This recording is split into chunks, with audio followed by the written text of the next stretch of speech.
Hello, welcome back to my fave fanfics. Here, I post, well, my favorite fanfictions, if that wasn't obvious. I do hope you'll enjoy them as much as I do. Please like and subscribe for more content.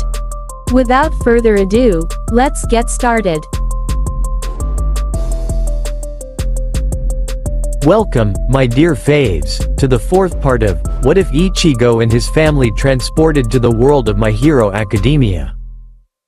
Credit goes to DuchessEglantine. Chapter 19. I'm telling you, a naked teddy bear just stole that woman. A hysterical woman said over the phone. Ma'am, I'm going to need you to calm down. Can you please provide a description of the culprit? Quote, like All Might. Only naked. And a teddy bear. Another emergency call agent leaned back in her chair to stare at him. What? She mouthed. I have no idea, he mouthed back. And what color was the culprit? He asked. Teddy bear colored. Quote, thank you ma'am, I'll let an officer know right away, he said as he rubbed his forehead. Good. The woman hung up. How do you get the weird ones every time? His coworker asked. Man, I don't even know, he replied as he scribbled it down and walked the note down to the chief's office. He knocked on the doorframe. Yes? Chief Suragame asked him as he looked up from his paperwork. You told us to bring reports of kidnappings directly to you, sir, he said despairingly. The chief lifted an eyebrow at him. Another parakeet? The chief asked. His shoulders slumped as he brought over the note. No, he mumbled. The chief read the note and his eyebrows shot up high on his beagle head. A naked All Might plush toy kidnapped a woman? Quote, yes sir, he said with a blush. The chief sighed and rubbed his forehead.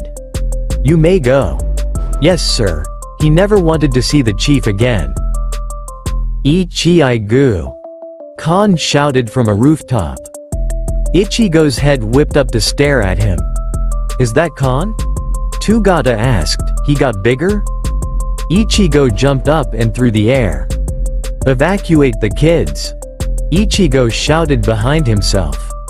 Tugata rushed into motion towards the playground. When Ichigo met Khan on the roof, their pursuers were nowhere to be seen. Khan led Orihime down and deflated. Someone tried to kidnap Orihime. Khan said as he waved his little paw in anger. Are you alright? Ichigo asked. Orihime giggled. Yup. That was fun. She said with a smile. Ichigo and Khan shared a deadpan look as they stared at her. Right, Ichigo said as he looked around and pulsed his Ryotsu out to get a better read of the surroundings. Nothing. He frowned. A police siren sounded from street side and Ichigo turned around and kneeled in front of Orihime. She hopped on his back, and Khan hopped on his shoulder, grabbing onto Ichigo's ear. Do you know who it was? Ichigo asked over his shoulder. Orihime shook her head. He brought them down to where Tugata was busy getting people out of the immediate area. It sounded like some kind of mob group. Some patchwork guy said something about his boss being interested in Orihime's power, and then some other creep with a mask and top hat tried to snatch her from behind, Khan said seriously. They had a driver too, he folded his plush arms with a squeak. Right, Ichigo said, did you get their signatures? He asked, not expecting much. No, Khan's squeaker wheezed as his shoulders slumped. I focused on getting her out. Ichigo nodded. Tugata ran up to him and the police cruiser rounded the corner. Is everyone alright? Tugata asked as his cape fluttered behind him while he jogged towards them. Ichigo nodded. Someone tried to kidnap Orihime. Khan fled and ran here. Tugata nodded seriously. Are you alright, Mrs. Kurosaki? Tugata asked with a worried frown. Orihime beamed at him. Yup. Peachy keen. She said as she flexed her biceps. I'm tough. Quote. The officers parked and ran out of their vehicle. Ichigo lamented that he would have paperwork to do tonight. Failed kidnappings with the culprits still at large had become a paperwork nightmare of late. The butcher case was beginning to wrap up, but Ichigo still got called in from time to time to hunt down a missing person by Chief Suragame. The bar was dark and gloomy, as sinister aura hung in the air. We'll get her next time, Sensei, Shigaraki said as he scratched his neck in agitation. You certainly will, All For One said calmly as he seethed internally, this time by luring her in with bait. Bait? Shigaraki rasped. You know that school class you're so obsessed with? All For One asked. Yeah? Quote. Her son happens to be a student. Shigaraki grinned sinisterly. Oh, and Shigaraki? Quote. Yes, Sensei? Quote. In regards to Orihime Kurosaki, do not go behind my back again. Ichigo sat at a bar with Chad, swirling his drink around with his head resting on his chin. Someone tried to kidnap Orihime, Ichigo said. Did you get them? Chad asked as he set his glass down. No, Ichigo said. Chad grunted and sipped his drink, and Kazui's a skeptic. Chad's brows furrowed. Of what? Quote. Of ghosts. Didn't you used to ground him for sneaking out to hang out with ghosts? Quote. No, I used to ground him for sneaking out with Kon on the back of his dead goldfish's mutant spirit to go hang out with dead people in the middle of the night. Ichigo said as he downed his drink. There's a distinct difference. And now he doesn't believe in ghosts? Quote. He grabbed all the therapist pamphlets he could get his hands on before his summer camp trip to help me overcome my delusions, Ichigo said with air quotes. Chad threw his head back and laughed. It's not funny, Ichigo said with a pout. It's kind of funny, Chad quipped back. Ichigo grinned fondly. Yeah, it kind of is. What are you going to do about Kon? Ichigo looked at him. What do you mean? Quote. Kon needs to get registered as a citizen, Chad pointed out. Ichigo tapped his glass. Huh, he said, he can do that here, can't he? Chad chuckled. You didn't even think about it, did you? Chad asked. The bartender brought Ichigo a new drink. Nope, Ichigo said, popping the P, that's never been an option before.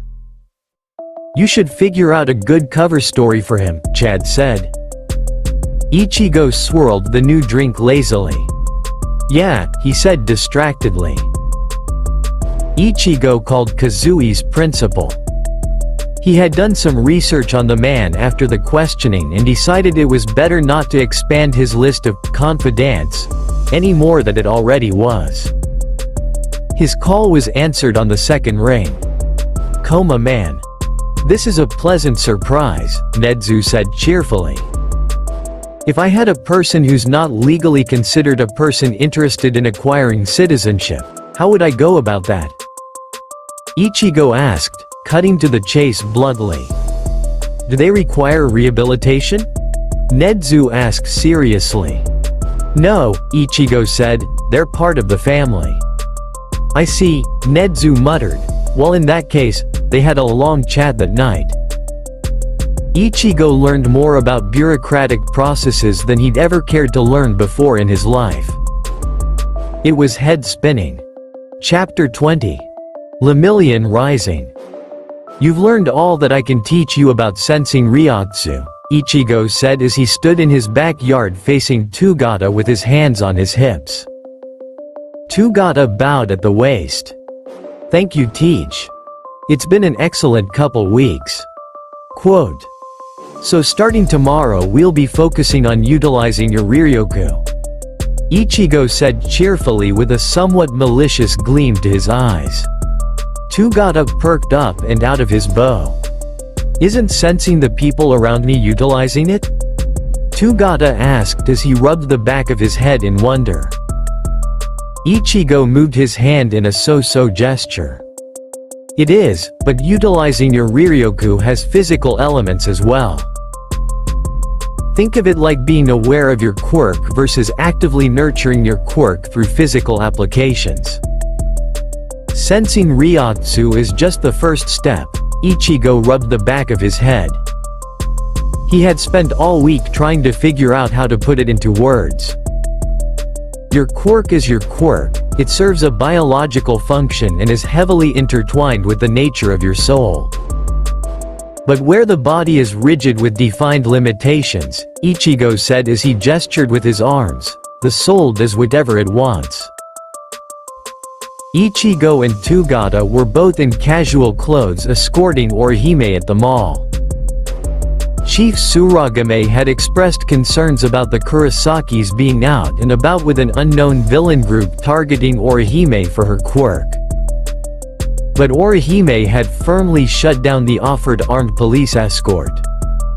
Ichigo assured the chief that he would be taking Orihime's safety seriously and that she was plenty strong enough to defend herself if need be.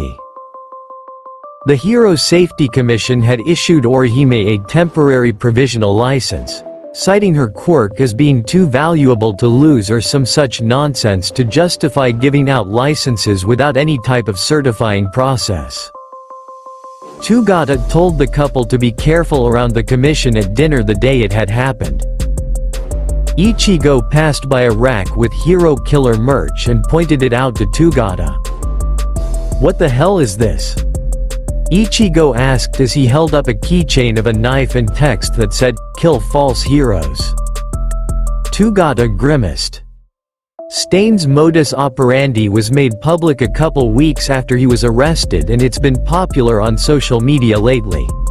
Tugata said as he rubbed the back of his head with a grimace. Ichigo stared at him with a deadpanned scowl. "So people are selling serial killer merch?" Ichigo asked monotonously. "Yeah," Tugata drawled awkwardly, then clapped his hands and perked up. "Hey, I heard there's a new bao place in this mall with really good barbecue buns." "Really?"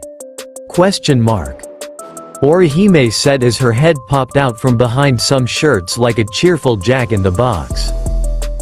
Ichigo jerked in surprise. Orihime grabbed both of their hands and started dragging them out to the large hallway outside the shop. "Let's go." Hua, Tugata spun. Hua, and spun. Hua, and spun. Wa urgk. Tugata clasped his hands over his mouth as Ichigo spun him around at high speeds while gripping him by his ankle.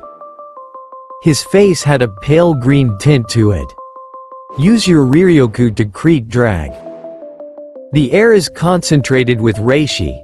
Use it to your advantage and make it catch on your reishi rather than slip past it. Like gripping a bit harder on a cold glass of water when it has condensation, Ichigo said as he spun like a top on a reishi platform a few inches above the ground.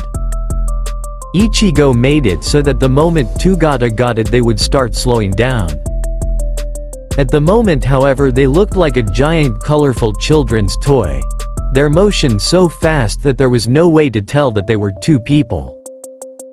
Tugata kept one hand over his mouth and waved the other around with a bit more desperation than was perhaps dignified. His cape clapped like thunder with the force of the wind from their spinning and his face was bright red from the inertia sending all the blood to his head. It felt like a small eternity with his fingertips sparking and glowing with golden light in sporadic bursts before he was able to maintain the power. Once he got his whole hand, palm side, to glow and stay lit he thrust the other one out and lit it up too. Stick, stick, stick, stick, stick. Come on. Tugata thought desperately as the occasional spark, where his Riryoku gripped the reishi in the air temporarily, danced across his palms. Eventually he maintained the grip and their speed decreased. He couldn't maintain it for long and it took 5 more attempts to finally slow down and stop.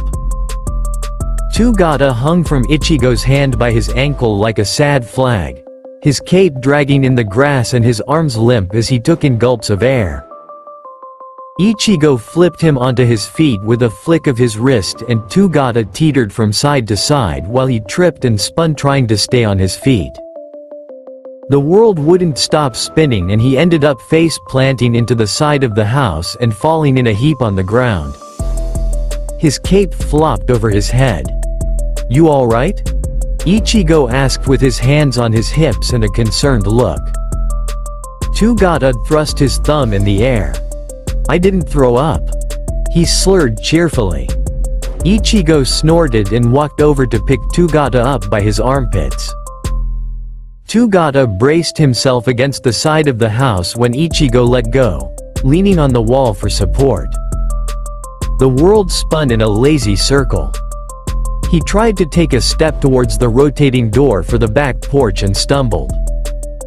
"I may need a minute," Tugata admitted sheepishly, not taking his hands off the wall. "AP shot," Bakugo shouted as he let loose his quirk like a man possessed.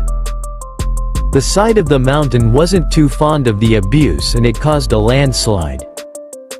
Nearby classmates grumbled. "Trust 1A to ruin a perfectly good training R," Monoma grumbled as students helped pull each other out of the debris. "Shut the hell up," Bakugo replied as he stormed over to pull Uraraka out of some dirt and rock. Midoriya dusted himself off and helped Pony up. "What's going on over here?" Vlad King asked as he and Aizawa jogged over from another training area that had been hidden by a copse of trees. "Just 1A being idiots again," Monoma said with malicious glee. "I said shut the hell up," Bakugo yelled. Vlad King sighed and scratched his hair. "I'll get the pussycats to fix this up. No one else is trapped under the rubble, are they?" A chorus of "no sirs" answered him. "Good." Aizawa walked away to go oversee some of the other students since Vlad King had things handled. Working on super moves was rarely a quiet affair and Tokiyami needed Aizawa's attention while he worked out his abyss whatever. The kid had terribly wordy naming sense, not that Eraserhead had any room to criticize. "Why don't we just snatch the woman?" Shigaraki asked as he fiddled with a game on his phone in boredom. "Patience, Shigaraki. Things like these take patience and careful planning. All for one," cooed placatingly. "But we're ready now, master," Shigaraki said as he scratched his neck.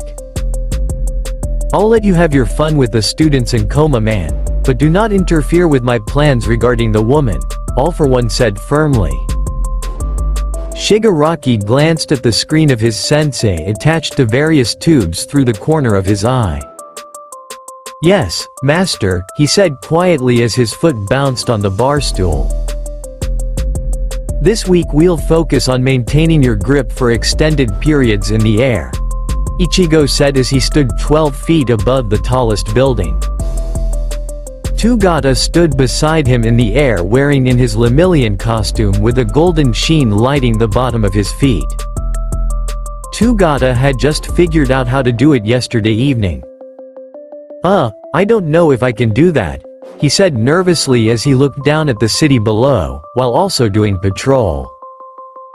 Yet, Ichigo patted his shoulder. "Sure you can," Ichigo said encouragingly. "I'll catch you before you seriously injure yourself when you fall." Tugata's smile was tight. "Before I seriously injure myself, but not before I injure myself. And his wife has a healing quirk that can regrow limbs," he thought nervously. "What does teach consider a serious injury?" Single quote. "Lemillion," Ichigo said with a kind, perhaps knowing, smile. "I'm right here with you." The sentiment was reassuring, and Tugata strengthened his resolve. I can do this, he thought with a clenched fist. Lemillion tumbled ass over tea kettle across a roof for the 12th time that hour. Ichigo flashed into existence standing above his head while he laid there catching his breath. I think that's enough reishi training for today, Ichigo said kindly. They'd been at it since mid-morning. Thank you, Teach, Tugata said, with feeling, and sat up slowly. He was a bit tender, but he did manage to get a lot of tumble practice in today alongside the reishi grip training. Orihime should have dinner started by now. Let's head back to the house. If you're up to joining me on patrol tonight, feel free, but it's not mandatory, Ichigo said as he offered Tugata his hand. You look exhausted. Yeah, I'm pretty beat, Tugata said, but I'm making great progress. He finished with a thumbs up. Ichigo grinned. Yeah, you are. We may even get to fit in some mid-air combat training once you get this technique down, Ichigo said.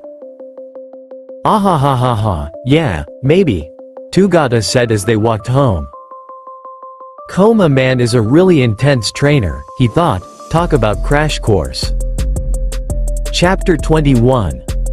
Summer Camp Attack.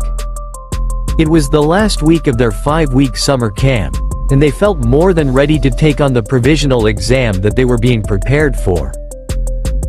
Kazui had managed to finesse and strengthen the spells his father had taught him. Sho and Sai were not complicated or difficult, but their effectiveness improved with skill. Mr. Aizawa said that being able to bind or push away an opponent were excellent abilities for a hero. Bakugo had taunted him on how useless Sho was compared to his AP shot. Kazui had used Sho to shove him into a hornet's nest.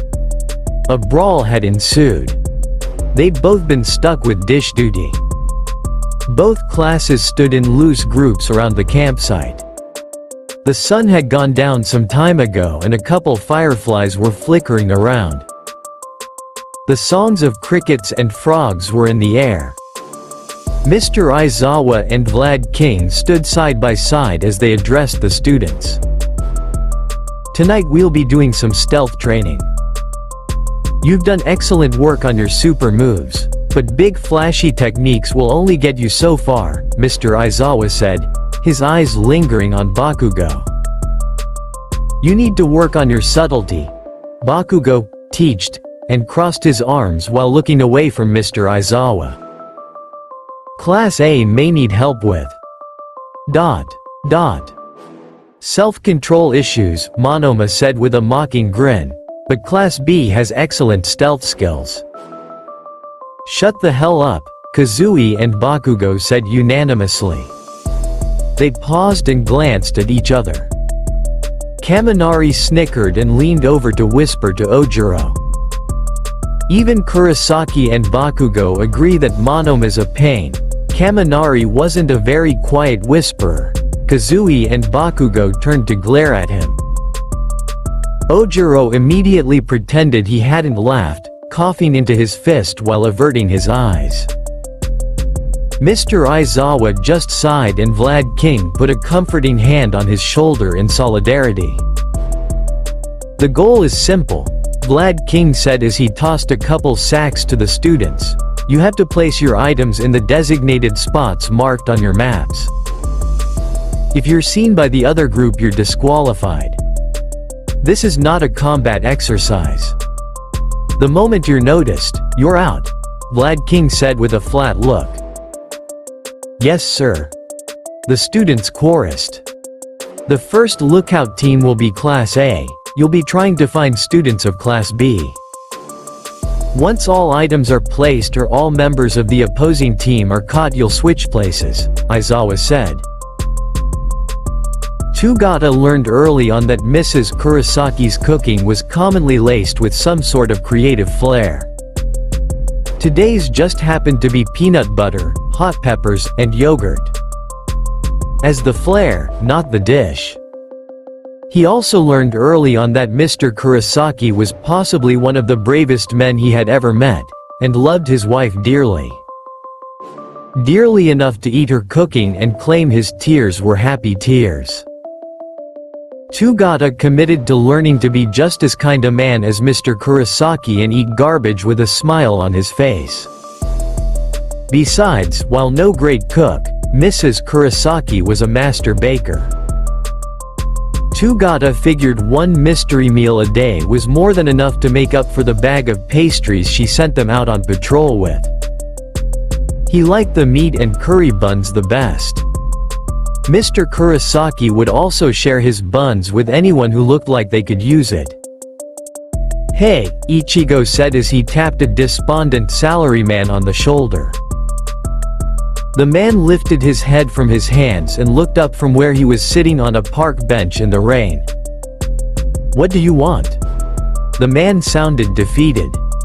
"Here," Ichigo said as he held a steaming bun out to him.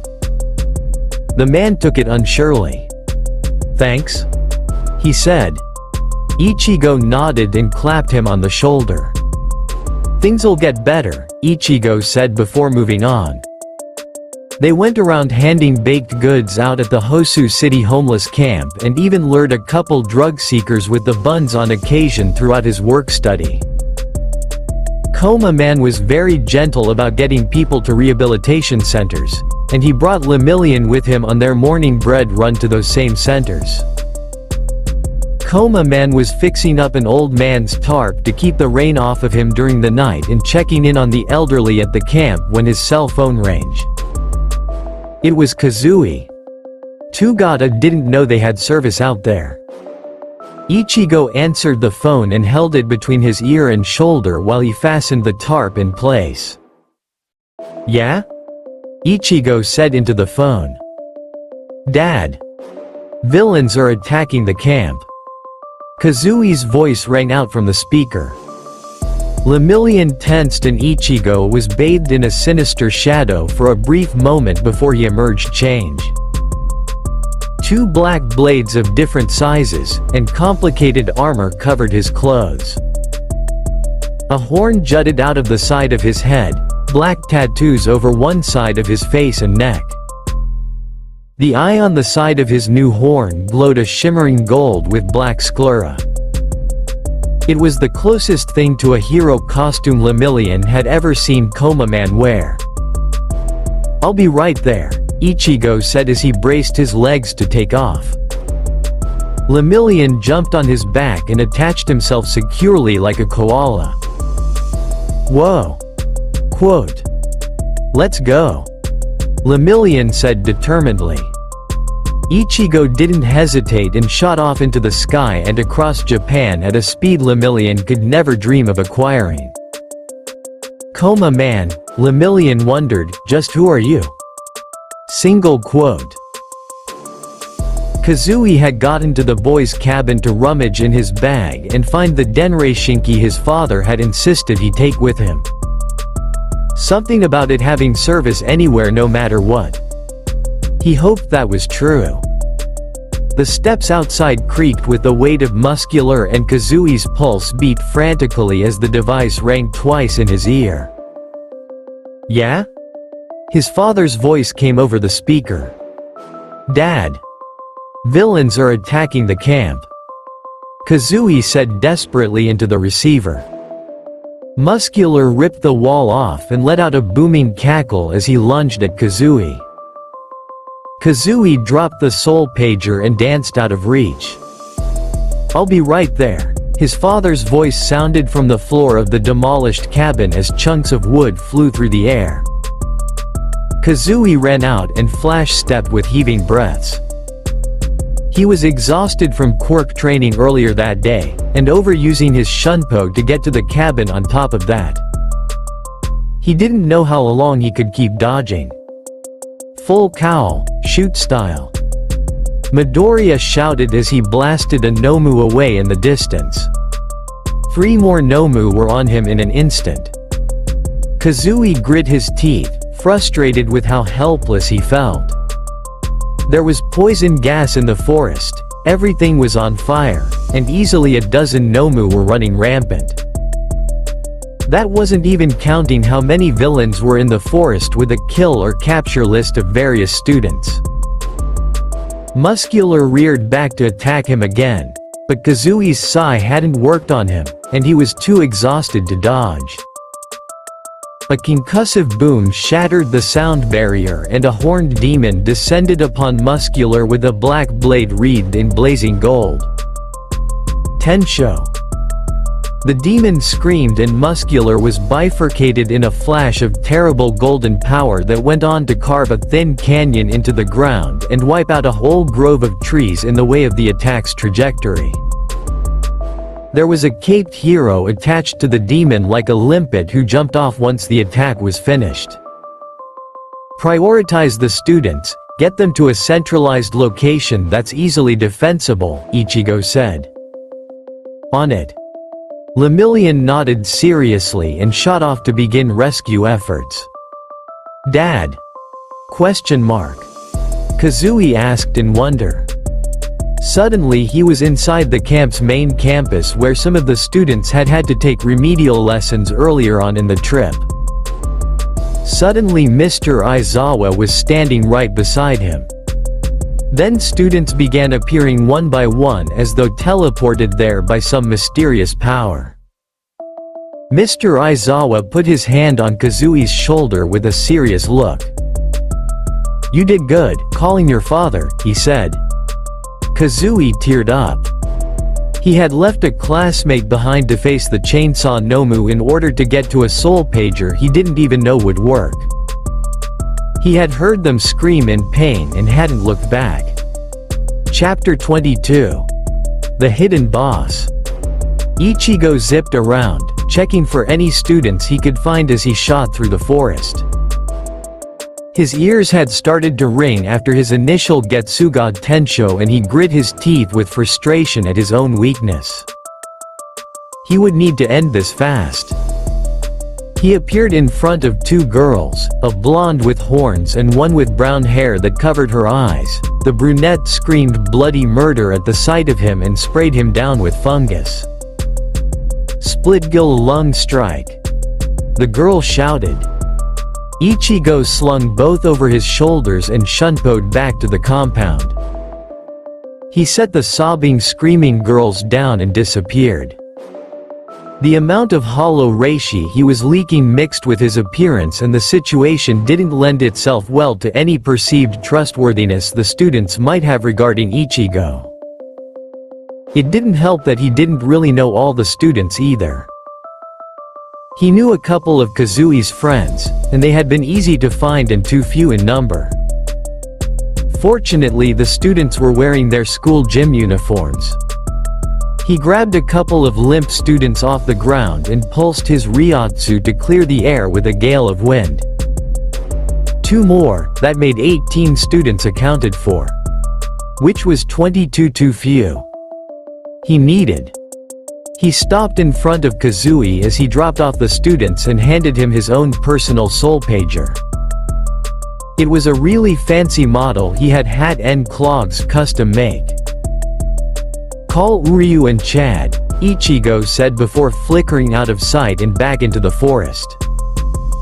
Kazui fumbled the device and immediately began dialing. Once Kazui finished communicating the situation to both men on a conference call, Mr. Aizawa held his hand out for Ichigo's soul pager. Kazui handed it over and Mr. Aizawa began making some calls of his own. His dad had only been there maybe 10 minutes, but already things were looking up. The hero friend he'd brought with him was amazing, too. Already 4 of the Nomu had been taken out by either his father's blade or Lemillion's fists. Lemillion was battling the Nomu and villains that came after the compound once his father began bringing the students there.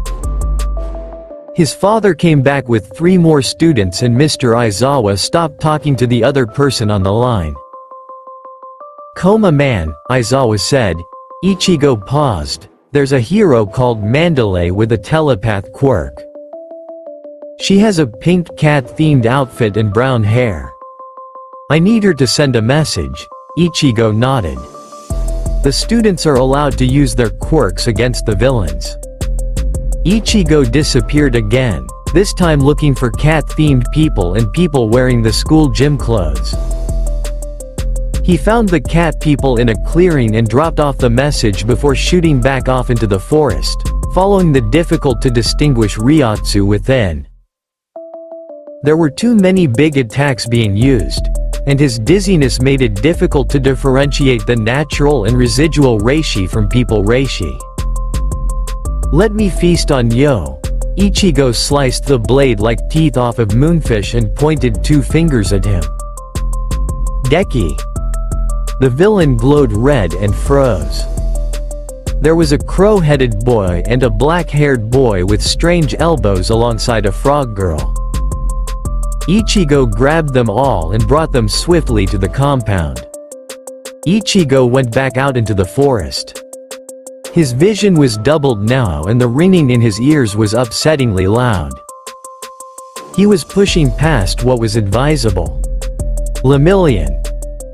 Ichigo called as he kicked some blue-haired guy covered in hands away from Tugata with enough force to create a boom from the displaced air. Ichigo touched down.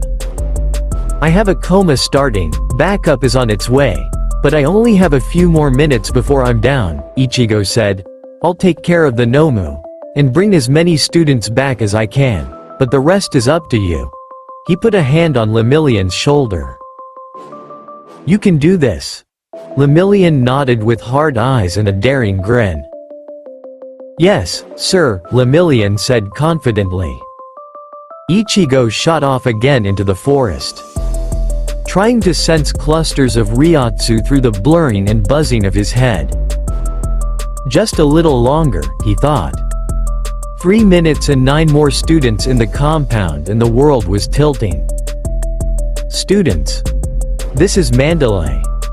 You have permission from your teachers to use your quirks. A voice filled the air in Ichigo's head. The spinning cleared just a bit and he used the opportunity to use what extra time he was given to round up all of the Nomu with swift strikes to a central location. Getsuga Tensho. He said as he lined his blade with dark power, the dark Ryotsu making the white blade seem black in the hanging pitch of the night. He let loose his attack and obliterated the 9 Nomu, along with whatever was behind them. In this case a steep mountain cliff and a lush forest. 33, Ichigo thought as he swayed and fell to his knees. Black shadows danced in his vision and he stuck his sword in the ground to steady himself. I got 33 kids out, that leaves 8, no 7. 7 left in the forest. Ichigo thought as he grit his teeth and tried to lift his body up and continue fighting. Shigaraki snarled as his ribs cracked and he was tossed like some lump of unwanted trash out of the fight to crash through some trees and bounce across the ground in a mockery of a skipping stone. You bastard! Shigaraki growled. Then he watched as Coma-man collected all of the Nomu together in one place. What? Does he think he can take them all on himself? He huffed as he lifted himself to stand with a hand clutching his ribs. Coma-man moved his blade and a flicker of darkness seemed to shoot across the ground. It was hard to see in the dark of the night. Shigaraki scoffed. That's not going to. A loud boom like thunder and the whole forest was gone. Work. And then the whole damn mountain was flattened into an expansive plateau. Wind raced like a hurricane and trees and boulders were flung into the air. The sound was deafening. Coma-man fell to one knee and clutched his blade tightly. All of the Nomu Shigaraki had brought with him had been eviscerated in one fell swoop. Shigaraki stared wide-eyed at the devastation left by the attack of a single no-name hero.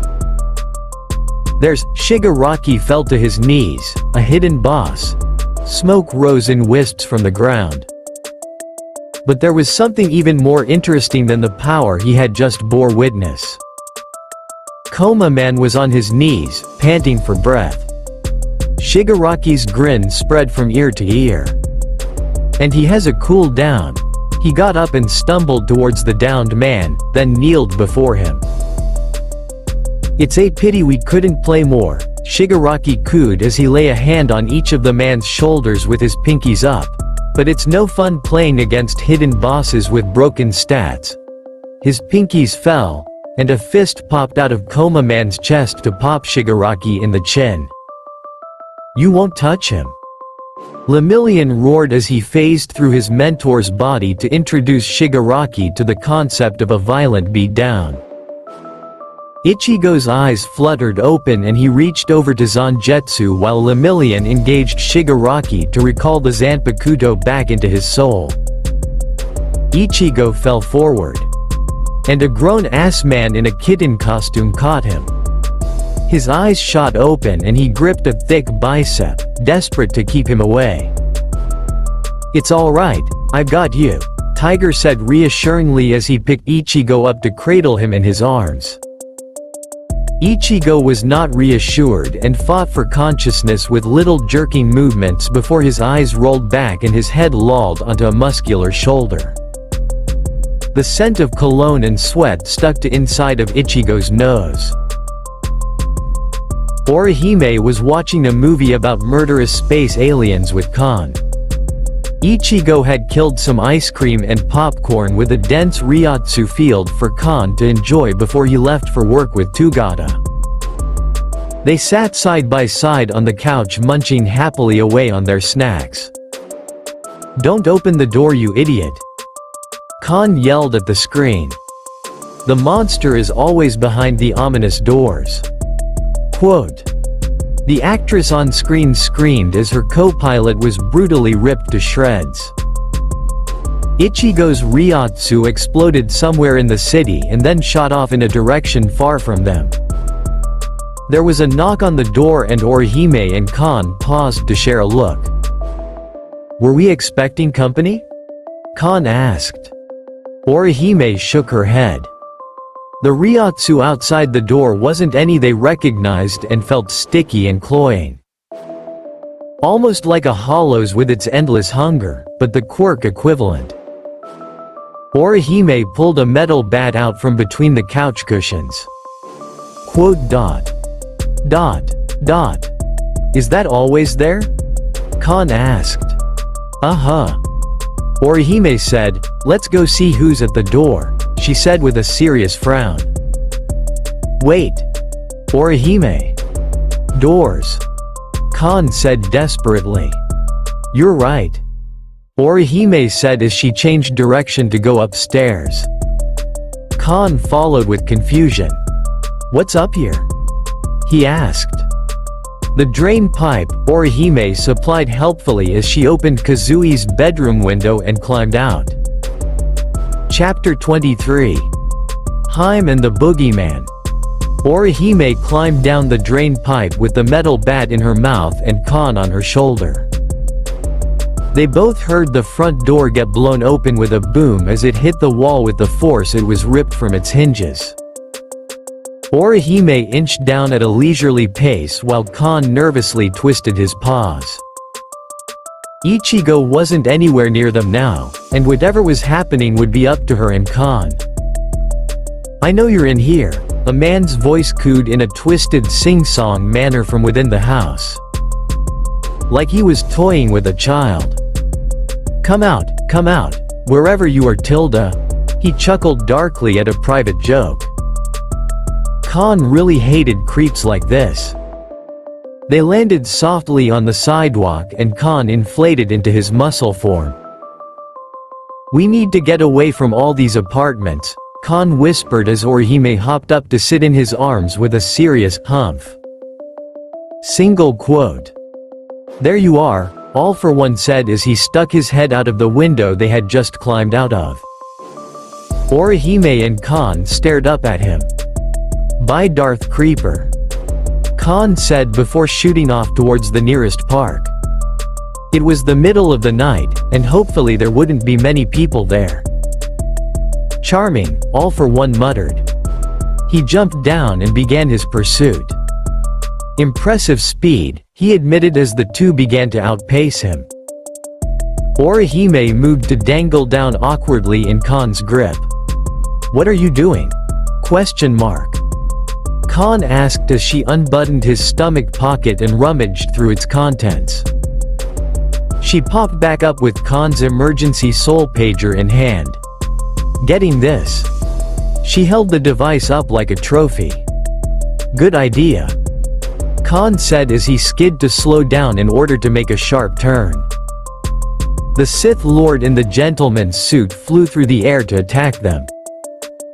Khan ducked down with force and All for One missed, and instead an empty cafe was destroyed. "Woo-ah!"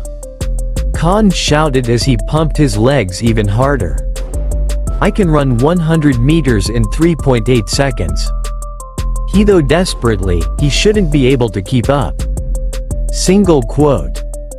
Sharp black tendrils with red etchings shot towards them.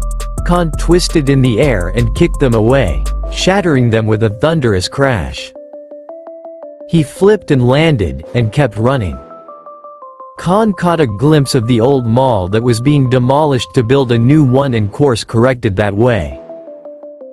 The lights in people's homes began to flicker on in the buildings behind them as they ran, and dogs barked out their alerts to their owners. All for One demolished cars as he floated along behind them with bolts of red-black power writhing along his arms. "That is one seriously creepy guy," Khan said as he leapt through the air at the final stretch and crashed through a window of the condemned building. "Yes, he's chased us to that old mall that's going to be torn down," Orihime said over the soul pager. The man hovered through the broken window. "He's here now, hey." Orihime pulled the phone down to her shoulder and addressed the man. "What's your name?" "Are you asking me my name to communicate to the local authorities?" All for One asked incredulously as he hovered with his arms folded behind his back primly. "Yup," Orihime said, waiting patiently for his response as she sat comfortably in Khan's arms. A humming rush filled the air for a moment. "It's All for One, but that one." "All for One?" Orihime shouted into the soul pager. "TB of any use now that I've disabled your—" A voice on the other end of the soul pager echoed in the space. "Sorry, I didn't catch that," Orihime said to the other person on the line. "That's not possible," All of One said. "How are you bypassing radio waves?" "We're not?" Khan said, unsure what microwaves had to do with anything. Khan leapt from his spot, when All for One reared back a fist, to land down below on the first floor. Orihime jumped out of his arms when they landed, the soul pager flying from her hands and spinning with a clatter as it slipped past and under an escalator. A tiny voice was shouting from the tiny microphone, but it was too far away for anyone to make out what it was saying. Orihime slid across the ground from their inertia, dust flying up around her feet. Her skirt billowed out and her hair fluttered in the wind. All for One shot towards her with an ominous force crackling along his arm, and she hiked the metal bat back and up over her shoulder. "Tsubaki!" she shouted as she hurled the metal bat at All for One. Tsubaki flew behind the bat, out of All for One's line of sight. All for One caught the bat in one hand. Tsubaki flew around and clipped him in the face of his helmet with a roar, cracking it, and Khan moved so fast he seemed to materialize into being to punch All for One in the torso. Gawk! All for One shot through the air, far down the hall, from the force of the attack, and flipped mid-air to dig his feet in one hand into the ground to slow himself, the other arm out for balance. He came to a stop just before the taped-off front doors of the old mall building. "I'll admit you surprised me with your tenacity, but this is where your fun ends," All For One taunted as he lunged forward. His arm bulged strangely and a red crackle flickered across his arm. "I'll be taking that quirk." He punched and the world erupted into an cacophony of thunderous noise. Orihime threw up her shield and stood firmly as the building was obliterated around her and the wind whipped her hair and skirt around wildly. Khan stood firmly as well, and once the strike was finished he leapt over the shield and threw his arms back with a roar. All For One moved his arms to catch both of Khan's fists and Khan smirked. He popped down into his small form, repositioned himself, and then swelled up to full muscle form to kick All For One in his stomach. A boom shattered the sound barrier and All For One smashed through several walls. Dust rose and what was left of the building collapsed. All except for the escalator that had been directly behind Orihime when she blocked All For One's attack. Khan looked over and paled. The screen on the soul pager went dark from a lack of physical input. The little voice kept trying to get their attention. "Oh, no," he said softly as he looked past Orihime's shoulder. All For One's strike had gone well past the construction zone and demolished several large office buildings. The city was alight with panic and sirens wailed through the air. Screams could be heard off in the distance. "Keep your eyes on your opponent," All For One said as he appeared behind and to the side of Khan with a reared back fist. Khan threw up his arms and blocked it as his body was tossed a great distance down the center of a city street, ripping up the concrete several blocks away from where he had been struck. He was thankful that he hadn't hit any of the apartment buildings along that street. All For One rotated his shoulders and cracked his neck with a sigh. "How bothersome," he drawled, "but the prize will be worth the hassle." He turned toward Orihime who had 5 glowing fairies floating around her and was posed in a battle-ready stance. Her eyes were firm with resolve. All For One's fingers elongated into black and red spears that shot toward Orihime. "Tsubaki." The little fairy shot through and shattered the quirk, leaving dark tendrils laying upon the ground in sinister jagged shards. "Offense, defense, and healing," All For One said admiringly. "You're quite the pretty little package, aren't you?" Quote. The shadows writhed behind All For One and a pale figure emerged slowly from them. Light reflected off of his glasses as the seal Schneider hummed to life in his hand with a flash of brilliant blue. Chapter 24. Too much too soon. "You're either bold, or stupid, to go after Orihime," Ryu said as he walked slowly forward. His footsteps echoing in the space. HMPH. "It seems you have no end to the number of gnats willing to fly to your aid." Kurosaki Orihime, All For One said condescendingly, "Shadow walking, is it? A certainly interesting quirk. Tell me, does it allow you to teleport or are you just jumping from shadow to shadow?" Ryu didn't respond, and instead a little charm fell from his unoccupied hand to dangle with a dangerous glint. "No matter, I developed this technique to kill All Might. I hope you appreciate it," All For One said as he reared back his right arm. Ultimate quirk combination. Ryu twirled the seal Schneider in a loop as his bow bloomed into being from the charm on his wrist. All For One released his attack with a forward punch and Ryu released his own attack to match it. Heilig File, Ryu intoned and launched the arrow with his seal Schneider clutched in his hand.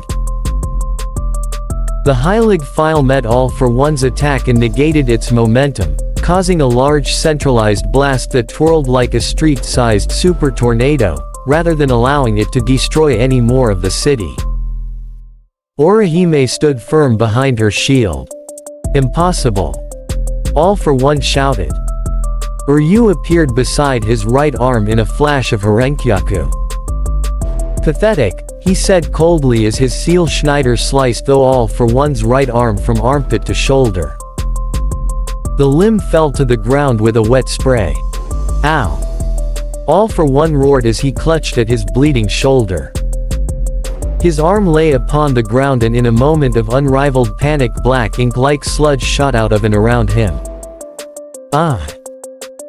Ryu sneered in disgust and jumped away towards Orihime. Disgusting, he hissed as he flicked the bit that had landed on his shoulder away.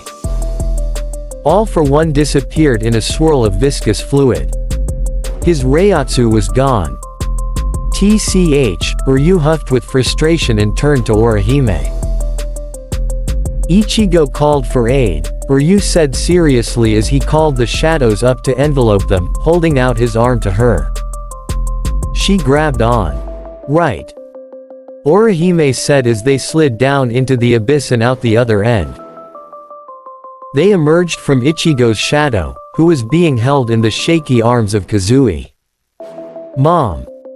Kazui shouted desperately, Kendo's arms. Tears streamed down his face as he pointed across the room full of haggard children. A girl with orange hair was shaking in the corner. Her arms were wrapped in bloody bandages where they ended at the elbow. A large man with white hair had her cradled into his side. Oh my! Orihime cried as her fairies zipped around and a glowing golden shield hovered above the girl, enveloping her in shimmering light. It took a few minutes for them to grow back. The girl openly sobbed, wiggled her fingers, and clutched her now whole arms to her chest. Thank you, the man said sincerely as the girl clutched his side and wept. Orihime nodded and the shield hovered over each student in turn. Ishida hadn't stuck around to watch and was instead shooting through the forest towards the plateau filled with Ichigo's residual Reiatsu. Flashes of blue fire and destruction echoed alongside furious screams and battle cries. When he arrived at the plateau, it was to the sight of a blonde boy and black-haired man with glowing red eyes beating back a group of people. A black-haired man shooting blue fire from his hands, a blonde girl, a guy with glasses and puffy lips, a lizard man with purple hair, a magician, triplets in the same full-body outfit, a guy in some World War gas mask surrounded by noxious fumes, a man in a black straitjacket with his teeth shooting everywhere, and a pale blue-haired man who wore hands as a fashion statement. Isn't that Kurisaki's intern? Ryu wondered as he pulled out his bow and shot several arrows at once, curving them to follow their targets. Chad was just suddenly there. His skill with Bringer Light had been finessed over the past 8 years into something that gave even Ryu pause. La Muerta. The attack hit the triplets and 2 exploded into a sludgy paste while the 3rd shot into a thick-trunked tree. Bark and foliage exploded from the surrounding forest and the partial outline of a skull and crossbones could be seen if you knew what you were looking for. Guac. Blood sprayed out of the man's masked face. He likely had several broken bones and some serious internal injuries. Twice. Spinner bellowed. Damn it. Shigaraki shouted as he threw a tantrum of flailing limbs, Kurogiri. He shouted into a calm. A swirling vortex appeared and the villain group ran towards it. Chad flickered and appeared blocking their exit. His expression was murderous. El Directo. Half of the villains were blasted away and knocked unconscious. They lay limply on the ground, motionless. Uryu let loose a barrage of Heilig File into the portal, destroying it. Shit. Shigaraki said as he clutched at his hair. Lemillion shot out of the ground and punched him squarely in the jaw with enough force for Shigaraki's torso to twist. Shigaraki fell unconscious to the ground. Uryu flickered behind Dabi and hit a pressure point in his neck with clinical precision. Dabi's eyes widened and rolled back as he fell. Aizawa wrapped Moonfish up in dozens of layers of his capture weapon, cancelling out Moonfish's quirk with his own. "Thanks for the assist," Lemillion said with a grin and a thumbs up. "You're Kurisaki's intern?" Uryu said. "You know Teach?" Lemillion asked with a wondering tilt to his head. "We're close friends from high school," Chad said as he walked towards them and chopped Moonfish unconscious on his way by. "I had him restrained," Aizawa pointed out as he rewound his scarf. Chad shrugged. Sirens wailed and emergency vehicle lights flashed on a distant mountain road. They were maybe 10 minutes out. "Do we have any of those heavy-duty villain restraints for these idiots before Orihime heals them?" Uryu grumped. Aizawa stared at him with slumped shoulders. "No, it's a summer camp," he deadpanned. A news helicopter flew over Hosu City, showcasing the damage on live television. Rubble covered a large area, and two branching paths of destruction went out in different directions. Buildings were toppled and smoke billowed in plumes through the air. The scene below is something straight out of a nightmare. The fighting seems to have stopped, and there's no sign of either the villain who caused the destruction or the hero who was engaged in combat with them. People in the streets gathered to view the large screens available. Several city blocks have been completely obliterated in Hosu City, and more damage has stretched out towards residential and business sectors from the center of the damage. Most of the damage has been relegated to the large area of a condemned shopping mall, but the villain responsible is still at large. Hosu City has issued an emergency evacuation. People watching from home watched on in shock. "I can't believe this. How is one person so powerful?" the news anchor asked. All Might traveled at his highest speed to get to the site of the destruction. He had left as soon as he got the intel that All for One was targeting Mrs. Kurosaki for her quirk. He landed at the edge of what once was a shopping mall and ran towards some rubble where an escalator still stood. "Mrs. Kurosaki!" All Might bellowed as he lifted a piece of rubble to look underneath. A small voice came from the escalator and he shot over to check behind it. Mrs. Kurosaki's cell phone lay there. He picked it up with a trembling hand and brought the phone to his ear. "Hello?" All Might asked. "We have an update from Eraserhead. Mrs. Kurosaki is at the training camp. Backup arrived and the League of Villains has been neutralized." All Might stared at all the destruction around him. How did she get all the way out there? He wondered aloud as he took a step and noticed an arm out of the corner of his eye. He ran towards it and stopped when it came into view. There was no one attached to it, and it was quite obvious who it belonged to. All Might stood, flummoxed, as he stared at it. How the hell'd she manage that? He said. "Sir? I just said it's unknown what manner of quirk was used to get them to the camp," the voice on the phone said. "Huh? Oh," All Might said as he tore his eyes away from the severed limb. "Right." He coughed blood into his fist. "All for One has fled," All Might said as he picked up the limb. "I need an investigation team ready. I'm bringing you some evidence." "The phone, sir?" "No," All Might said as he regarded the arm. "Well, that too." Chapter 25. Aftermath of a Nightmare. Ichigo woke up sometime after the emergency transport arrived. Groggy and stiff, with shifting pools of shadow dancing in his vision.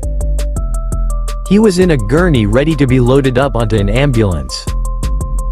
People stood in groups chatting in solemn tones. Ichigo pulled himself up and got to his feet slowly. "Oh, sir. one of the EMTs said as she rushed over. Ichigo waved her off and rubbed his temples. A low ringing buzz danced in and out of his ear. "I'm fine," Ichigo said as he took a deep breath and looked around. "Where's my son?" he asked. "He's over here," Lemillion said as he popped through the side of another ambulance. Pointing his thumb behind him, "You look tired," he said cheerfully. "Thanks," Ichigo deadpanned as the EMT wrapped a shock blanket around his shoulders while grumbling under her breath about stubborn heroes. "Should you be out of bed?" Lemillion asked as he began walking around the ambulance towards young Kurosaki and his friends. "Probably not," Ichigo admitted as he followed behind. Lemillion laughed. Kazui was with a couple of friends clustered near his homeroom teacher. There were several clusters of students near the homeroom teachers, and EMTs alongside officers fluttered about around each group. Kazui's head whipped around when he noticed his father, and he rushed over to him with an upset look about him. "Dad, I left her behind," Kazui confessed. His voice was choked and his eyes watered. "Kazui," Ichigo cut him off, "staying to fight, pushing past your limits and putting your all into every attack. Refusing to accept any other outcome than your victory. That's easy." The other nearby students were listening closely. Kendo had an ear turned towards them. She had calmed down since being healed. Running away to get help, honoring your comrades' sacrifices. Trusting the people you care about to hang on until backup comes. That's the hardest thing you'll ever face. Voices trailed off as more people listened. It goes against everything you are, and fills you with anguish. It takes an extraordinary amount of courage to face that. Ichigo lifted his son's chin. Kazui met his gaze, wide-eyed and desperate. You chose the path with the best possible end result. Even when faced with despair and fear for your friend's safety. Ichigo put a hand on Kazui's shoulder, ignoring his own lightheadedness. Your mother can heal anything, but she can't bring back the dead. A collective chill went through the students listening. I am incredibly proud of you, Ichigo said seriously. Kazui's face contorted with anguish and he covered his face with his hands as his shoulders shook. Ichigo squeezed his shoulder comfortingly and waited for him to collect himself. The measure of a hero is not by the strength of his arm, but the strength of his heart. To overcome despair and move forward. To not stop when things are hopeless but to push onward and do everything you can, no matter how small, to save as many people as you can. Ichigo said. The flashing lights of the emergency transport vehicles illuminated him. He rocked a bit where he stood, but he pushed it aside. You did exactly what you needed to save your friends, Ichigo said, his tone steady, firm, and earnest. Kazui nodded. Okay, he said softly, his shoulders relaxing some. Good, Ichigo nodded, now take a shock blanket, he said abruptly as he shoved the cloth in Kazui's face. Kazui grabbed the edges in surprise, froze for a beat, then bent over. Peeved. Kazui said, You're so awkward. He laughed wetly. Yuha, Ichigo said, nonplussed, as he took and wrapped the blanket around Kazui's shoulders himself. What do you think you're doing? Uryu said from right next to his ear. Ichigo froze and looked over slowly. Nothing, Ichigo replied.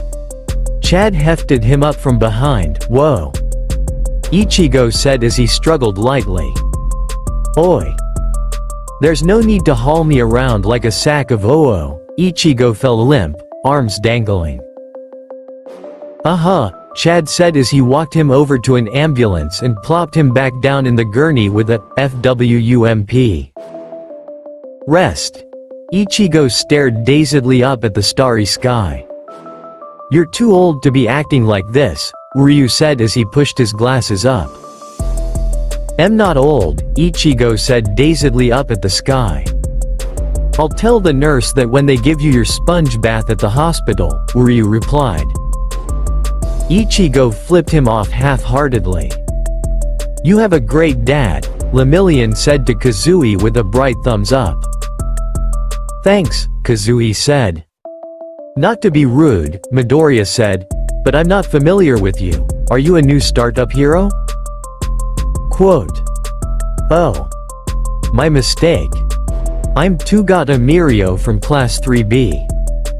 Lemillion said with his hands on his hips and a chipper grin. "You're a student?" Question mark. Several student voices chorused. "Sure am." Lemillion smiled brightly. "I'm doing my work study at the Kurosaki Hero Agency, so Teach brought me along when he got the call to come here. Good thing Teach can do Zoom calls, am I right?" Quote. Yeah," Midoriya said. "Please don't teach my dad jokes." Kazui's face was flat. Lemillion sputtered and laughed. Detective Tsukachi paled when he went over the video feed in Mrs. Kurosaki's phone. On the screen was a teenaged Kurosaki Ichigo dressed in some sort of black traditional costume, surrounded by white sand. "And if I don't want to jump into the pit of death?" Young Ichigo asked as he scowled moodily at the screen. "Your sisters will be ripped to shreds and hundreds of people will die." A chipper man's voice replied. A pit formed in Tsukachi's stomach as he watched. Young Ichigo sighed moodily and looked down over a cliff into a pit in the Manos forest. "Come now, Kurosaki-kun." The cloying voice raised the hairs on Tsukachi's arms. Ichigo couldn't be older than 15, just jump down, don't get torn to shreds, get that sample, and bring it back to the shop. Simple. Ichigo snarled on screen and jumped down. A cacophony of screeching wails and roars came from the pit he had just jumped into. The camera moved shakily to the edge of the pit and looked over to view the scene below.